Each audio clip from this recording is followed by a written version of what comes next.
Hi guys, and good morning. This is Sarah from the blog momsmith.com, and I have Teddy here with some toys and books. We are enjoying some time outside, and I thought while he played I'd make a quick video and talk about breastfeeding and what went wrong for me.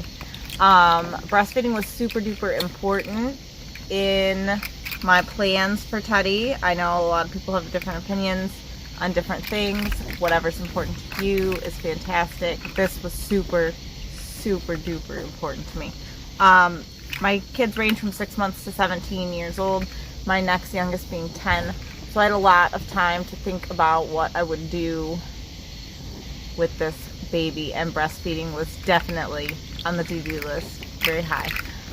But I had a super traumatic, I had an unnatural delivery, which was also not in the plans until the last couple of weeks. I developed a condition that basically meant I needed to be delivered. I had him less than 48 hours after I was diagnosed, so I had him at 37 weeks. I was not planning to be induced, and induction and pain medications interfere with natural hormone production and the way things kind of go moving forward. So that was kind of put me at a disadvantage there. He didn't get any formula in the hospital. The nurses didn't even try and push it. I was worried about that. That happened with one of my older kiddos. But we had some troubles out the gate. I think he has a small tongue tie. I don't think it's bad enough to affect his speech or anything ever. I don't think it will matter in any way aside from breastfeeding. So I don't want to have it looked at or assessed unless it turns out to start having some sort of effect on his eating or speech, but it doesn't seem to affect his eating with a bottle or a spoon. So, but if you've ever latched a tongue-tied baby, it's incredibly painful. I was always in recovery mode, and it got to the point where I was like almost fearing breastfeeding because of how painful it was. So that was another big disadvantage. I'm gonna run out of time. I might have to make a part 2, but I'm gonna have to make a part 2. Hi guys, part 2 on breastfeeding and what happened. So another thing aside from the medications that were used in delivering me is I had a very traumatic delivery and then postpartum. So I had a delayed postpartum hemorrhage in the middle of the night after having him, which required an emergency surgery. And then I had when he was 9 days or 11 days old, I developed delayed postpartum preeclampsia, which resulted in another 3-day hospital, and we left with thrush, both of us. So that was also very painful and not conducive to our bonding and breastfeeding journey. So that was really tough. I managed to keep them with me. I would not let them separate us, either hospital stay for even a moment. I was so worried they were going to give him something that, formula or a pacifier or something, that I didn't let them take them. Thank goodness, because they messed up his hospital band number. That's a story for another time. Let me know if you want to hear that. But luckily, the nurses know that he did not leave my side, so they knew he was mine. But breastfeeding, so the possible tongue tie, and then repeated, the same ducts would get clogged. So I would get clogged ducts in the same spot every single time. I had a surgery when I was 16 on my left breast, and I think that is the culprit. I think maybe some ducts were damaged or something in it, because I did breastfeed since then, but that's been a lot of years now. Things have, scarred further, I think. And so anyway, it would result in the same 2 ducts getting clogged every single day, which was so painful. It was another issue. I have like I said, lots of older kids, 5 sons. So while I believe in breastfeeding and doing it wherever you need to, I definitely did not want my breasts exposed all over the house. So that led to me like kind of isolating in the bedroom and feeding back there all the time. And you know, newborns eat all the time. So I was almost always alone in my room. That was really hard.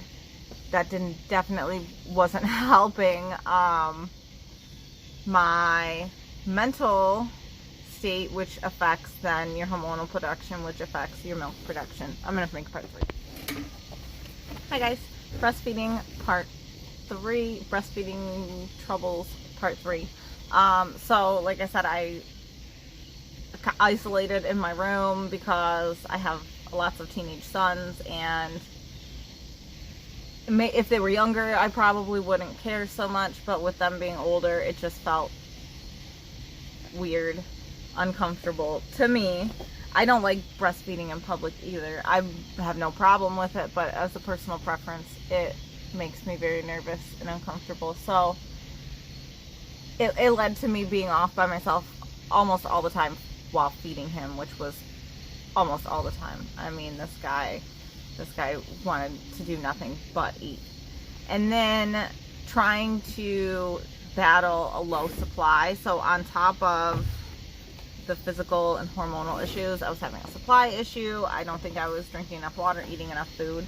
So I was just, and some women just have too low of production. I've never been able to breastfeed past 3 months, so that could be just a thing for me. But I think I went into it thinking I knew more than I did, and then once I was in the depths of the struggles, I couldn't figure out what the answers were that would fix it. So trying to save the supply was also terrible for my mental health, which is also terrible for hormonal production, which is then terrible for milk production, leading to the low supply, which is super fun loop of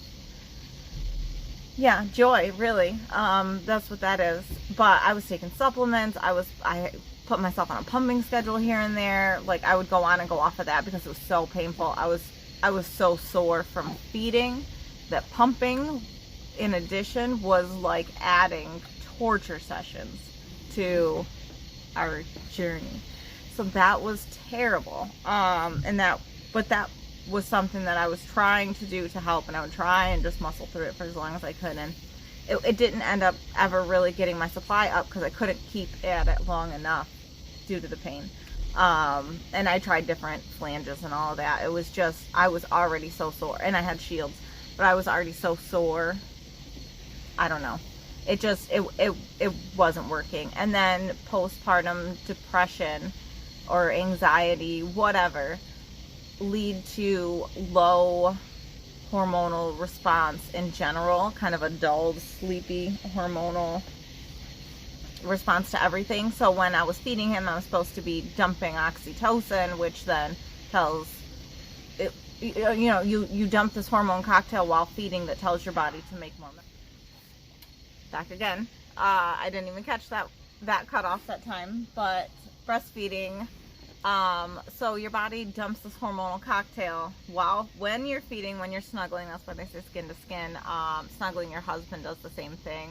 So does intimate times. It dumps this cocktail, this hormonal cocktail that says make more milk.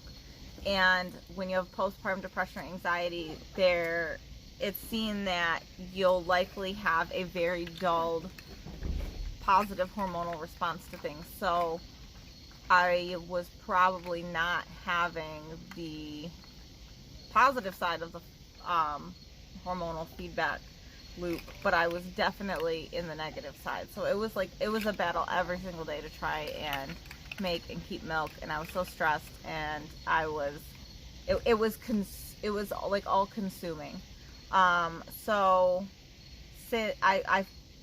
I fed him for the last time when he was about 3 months old, and I stopped. I fed him the little bit that he had in supply, and I eagerly awaited making baby food because even though I had my heart set on breastfeeding through this time, I wasn't even concerned in the slightest about making baby food because I was so pumped and focused on breastfeeding.